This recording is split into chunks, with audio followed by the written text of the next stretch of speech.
সংস্কার কমিশন সংস্কারের যে প্রস্তাব দিয়েছে এটার আমরা পূর্ণাঙ্গ বাস্তবায়ন চাই।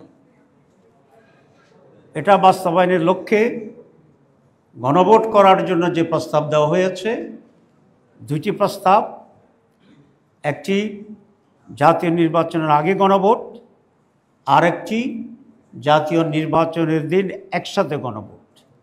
আমরা প্রথম প্রস্তাবটি অত্যন্ত জোরালোভাবে সমর্থন করি এবং জাতীয় নির্বাচনের পূর্বেই গণভোট অনুষ্ঠিত হবে এই ব্যাপারে আমরা নিশ্চয়তা চাই এবং এটি আমাদের সুস্পষ্ট দাবি।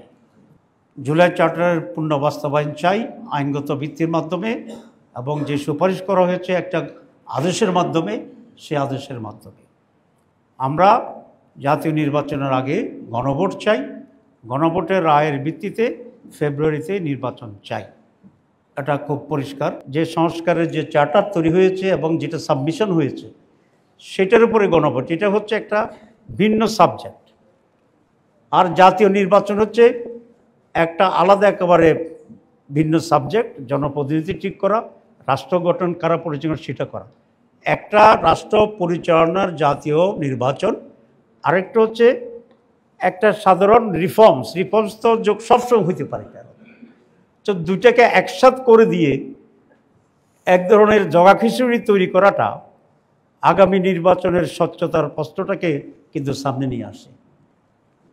আমরা নির্বাচনটাকে একেবারে স্বচ্ছ সুন্দর করতে চাই, কোনো কিছুকে ভেজাল মিশ্রিত করে আগামী নির্বাচন সংশয়পূর্ণ বা অনিশ্চয়তা এগুলো যাতে কোনোভাবে তৈরি না হয়, আমরা সেই পরিবেশটা চাই। চিফ অ্যাডভাইজারের কাছে জাতির পক্ষ থেকে, জামাতে ইসলামীর পক্ষ থেকে অত্যন্ত জোরালো নিবেদন দাবি পেশ করতে চাই যে আপনি আর কোনো সময় ক্ষেপণ না করে জুলাই সনদের উপরে যে এনসিসি যে আপনাদের কাছে যে জমা দিয়েছে যে প্রস্তাব, সেটার ভিত্তিতে ওরা যেটা বলেছেন একটি আদেশ জারি করা, অনতিবিলম্বে আপনি আদেশ জারির ব্যবস্থা গ্রহণ করবেন আজকের ভিতরে হলে খুবই উত্তম। কারণ রাত 12টায় 1টায়ও এরকম আদেশ জারির নজির আছে। আর যদি আজকে না হয়, কোনোভাবেই আগামীকাল আদেশ জারির ক্ষেত্রে আর দেরি করার কোনো সুযোগ নাই। যদি পরিকল্পিত হোক, অপরিকল্পিত হোক, বুঝে হোক, যে কারণে হোক, চাপে হোক, স্বাভাবিকভাবে হোক, কারণ এখন তো চাপ আছে।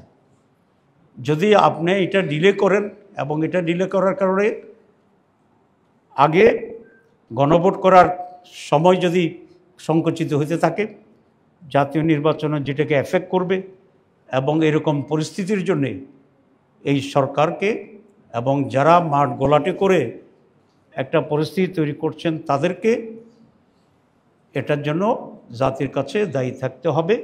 বিএনপি সংস্কার চায়নি, সংস্কারের পর্যায়ে পৌঁছেছে। বিএনপি গণভোট চায়নি, আপনারা জানেন। গণভোট কেন তারা একসাথে চায়? তারা গণভোটটাকে গলা টিপে হত্যা করতে চায়, কারণ তারা শুরু থেকে তো গণভোট চায়নি। এখন বাধ্য হইয়া গণভোট নিছে, আবার প্যাঁচ লাগাইয়া এটারে কেমনে মাইনাস করে দিতে চায় সে রাস্তায় গেছে। আপনি দেখেন একই দিন যদি গণভোট হয়, গণভোটে কোনো ভোট পড়বে না। কেন? আমি সিরিয়াস থাকবো ধানের শীষ লইয়া, আমার এখন গণভোট মনে থাকবে, আমার তো ধানের শীষে একটা ভোট বাড়াইলে আমার জন্য সেখানে ভালো। বিএনপি ধানের শীষের জন্য, আমি পাল্লার জন্য, আরেকজনের জন্য যান বেরো যে ইলেকশনের দিন। আপনার ইলেকশন করছেন কে কে? একটা হাত তুলে দেখি, তাহলে আপনি একটু বুঝবেন ভোটের দিন কি মানুষের হোঁশ থাকে নাকি কিনতে। সুতরাং সেদিন গণভোট যে একটা হবে এটা আর মাথা থাকবে না। ওই ধানের শীষ পাল্লা এই জিকিরে ওই এলাকা মুহুমুহু পরিবেশ তৈরি হবে। তাইলে দেখা যাবে যে গণভোটের জায়গায় ভোট পড়ছে 5%, আর যেগুলো আপনি মানুষ চলে যেতেছে অন্যদিকে। তো সে কারণে বলছি যে এগুলো কায়দা কানুন করে একটা বস্তার উপরে আরেকটা বস্তা চাপা দিয়া ওইটারে মেরে ফেলার একটা চেষ্টা করা।